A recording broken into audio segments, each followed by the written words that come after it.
taters. What we're gonna try and do today is make some chuck roasts. Got 2 of them at Sam's Club. They're getting quite expensive, 35 bucks for 2 of them.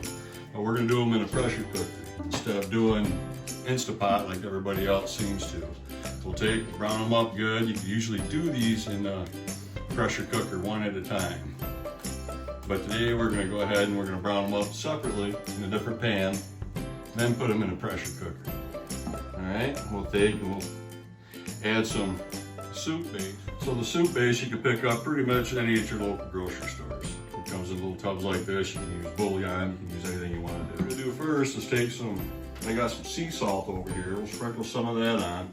I don't want to use a ton of it, simply because there's salt in the beef base in itself. Okay, so get our ingredients right here. We'll take the salt,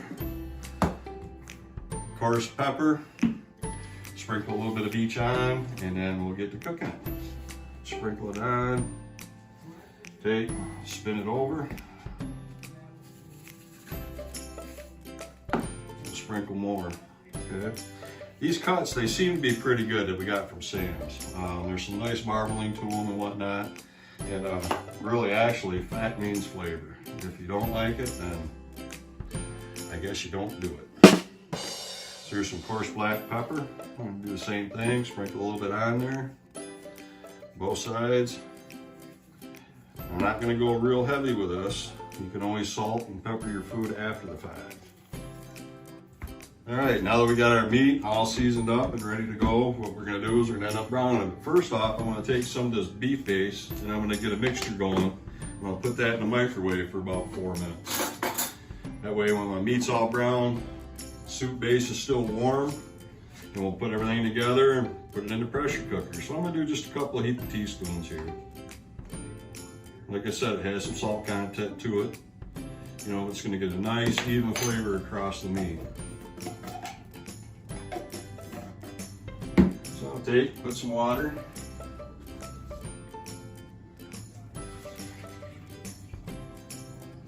We'll say, about 2 cups. You know, you're gonna have to gauge this about the amount of meat when you put it into your pressure cooker. Put it in the microwave for 3 minutes. Hit start, fire up our pan, start browning our meat. Okay, and what I like to do is I'll take a half a stick of butter and put in the pan as well. Now it sounds like a lot of butter, but by the time you do a couple of different roasts, it all cooks down pretty good.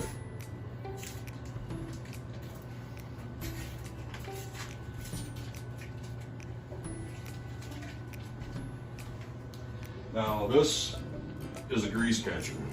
Guys, if you do a lot of cooking, I hate to say it, but your wife's gonna get mad at you when you do the stove. She does me all the time. So what this is, when you go ahead and start browning your meat, you put a little cap on it, like so, and it cuts down on the grease from getting all over your pan. Saves a whole lot of arguing. So you gotta wait for the butter and stuff to melt. Vegetables, which I have, I'm gonna have a couple of onions, I'm gonna cut up some celery, and I'm gonna dice up some garlic. We'll put that all together in a pressure cooker and just let it start simmering. Now usually it takes about an hour, hour and a half, right around there in a pressure cooker. So then on the side dish, what we're gonna end up doing is a type of mashed potatoes, but we'll see how that turns out later. So what we're gonna do now is we got our oil and everything else nice and warm, nice and hot. The microwave just beeped, so when you put this into your hot oil, you wanna put it away from you. That way, in case it gets too hot and it splatters, it doesn't splatter back on you.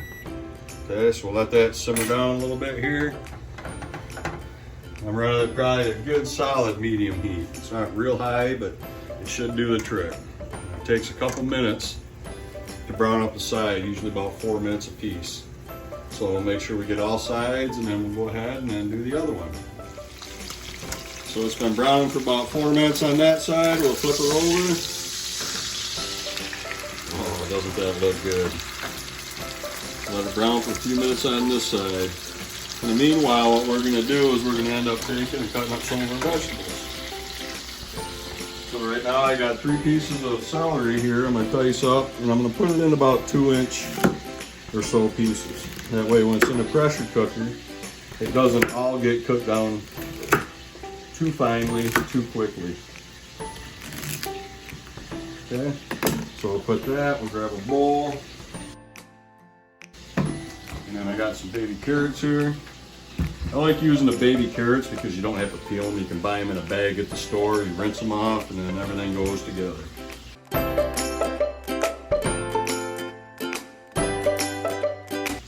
Now garlic, what I'm going to do with the garlic is I'm going to take and take a few cloves of it off.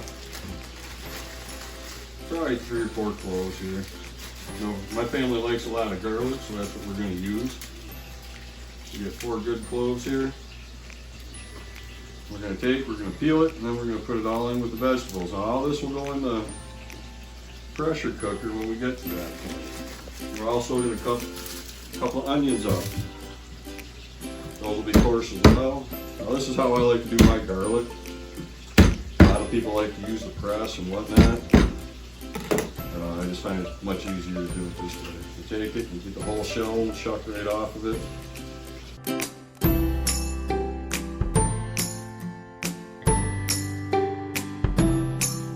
Now what I'm going to do is I am going to cut it up a little bit, but I'm not going to get too overly dicey with it per se, because what we're going to do is put it all in the crock pot or the pressure cooker all in one shot, and it's all going to cook down.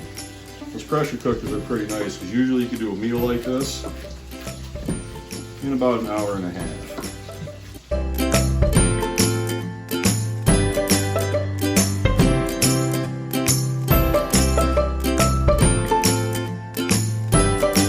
Get that off the side. Take a couple of onions. You guys know how to cut onions. We'll check our meat, see how that's coming. Oh, doesn't that look good? Oh yeah. Now for doing the sides, all I'm going to do is stand it up on the ends.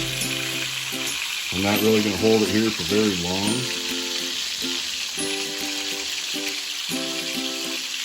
These are a pretty good sized chuck rolls. Now I'm going to do the other side of it. And when you brown it like this, when you get it this brown, what it does is it actually seals in some of the flavor too for when you pressure cook it. Okay. So now I'm going to take the pressure cooker and bring that off the side here. I'm going to take my roast and I'm going to put that in.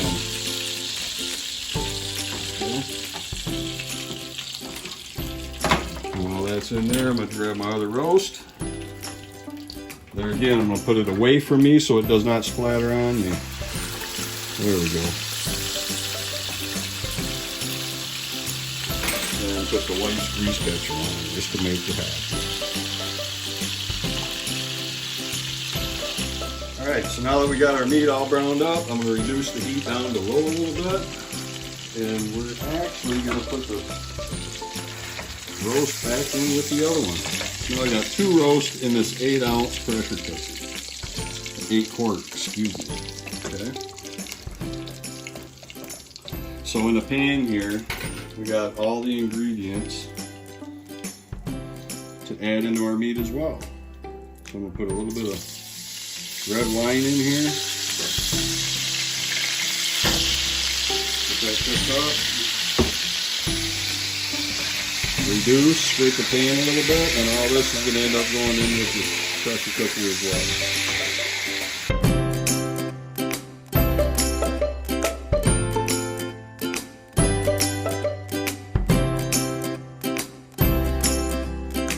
Okay, so I'm going to take this, I'm going to pour this right on over the roast. Now my soup base that I had,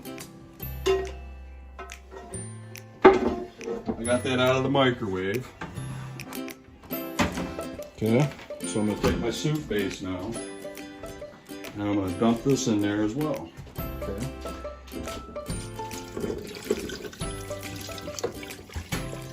See where it comes up? I want it just enough in there to where it comes up about halfway on the second roast. Okay, I'm going to mix it up a little bit, get it all between the layers. Okay, grab my vegetables. my vegetables on top. Mix it around. Now that we've got enough liquid in there, I'm going to take the top of the pressure cooker. Okay, this is a 15-pound lid that we have right here. So I'm going to put that on, I'm going to seal it. Turn the heat back up. Have that down. About a medium-high heat. And then when that starts bubbling, it's going to start giving a little bit of a rattle here. And you can adjust the pressure on that just by turning your heater up or down. What you don't want to do is release too much steam while it's cooking. Okay, so we'll let that come up to a nice even boil, and we'll see you in a few minutes. Now that the pressure cooker came up, and my little rattle trap, as I'm going to call it, was rattling a little bit, I had to dial it down. So I turn that down to a medium heat, and if you watch real close, it just gives a little flutter every now and then. Okay, so from this point on, I'm going to go ahead and set my timer for 1 hour. Let it do its thing, and then come back, and we'll be ready to eat. Okay, the meat was in the pressure cooker for about an hour, and we took it off the stove, let it set for 20 minutes, and I guess, let's see what it looks like. Oh, it looks hot. Look at those vegetables. Let's check it out here.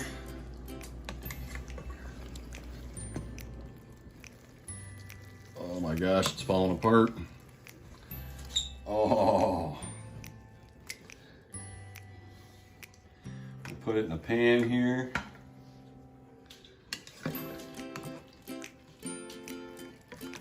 I can't get it out of there. It's just falling apart. And that's only an hour. Only an hour in the pressure cooker. Vegetables are all done. Everything.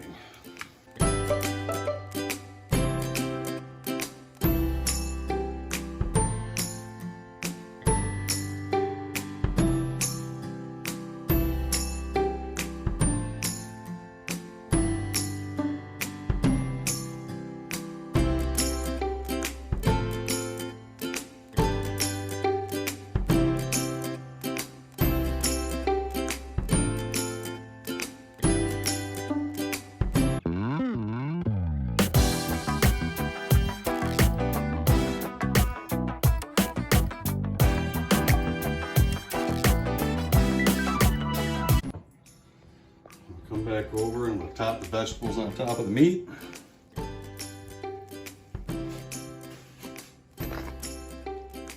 Man, it smells awesome. Okay. So what I did then is I drained the vegetables, put those on top of the meat, and got my grease strainer out. Okay. These are relatively inexpensive, and they work out awesome for making gravy. All that liquid coming out of there is all fresh liquid. All the grease is on the top. So I'll dump some out till it gets to a certain point there where I don't get any more of the grease in there. And I'll show you the separation here in a second. See all that on top of the bottom of that pan right now is grease. Set that down to the side, bring it over to the stove. Stove going on a medium heat. That liquid's still hot. So I made a cornstarch slurry, and what I'm gonna do is start making up some gravy.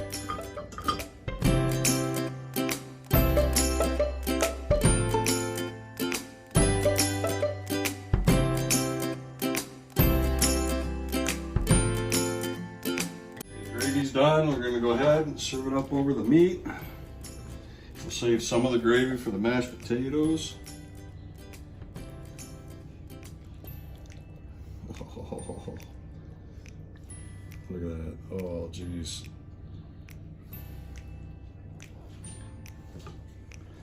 It is awesome, awesome, awesome.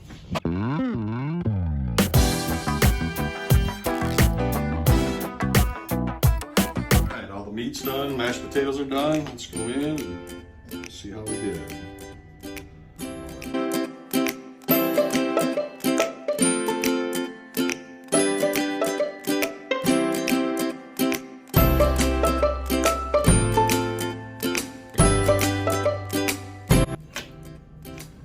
Let's see how we did it. Oh, it just falls right apart.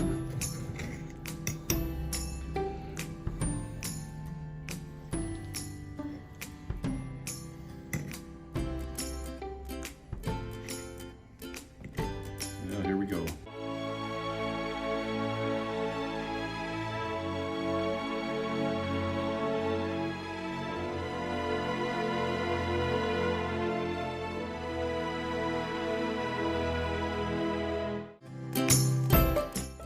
I don't know about the rest of the family, but holy smokes, that's good. Look at that, it just falls right apart. It's awesome. It's got the beefy flavor. It's just perfect. I can't even get it on my fork, it's falling apart. That'll work.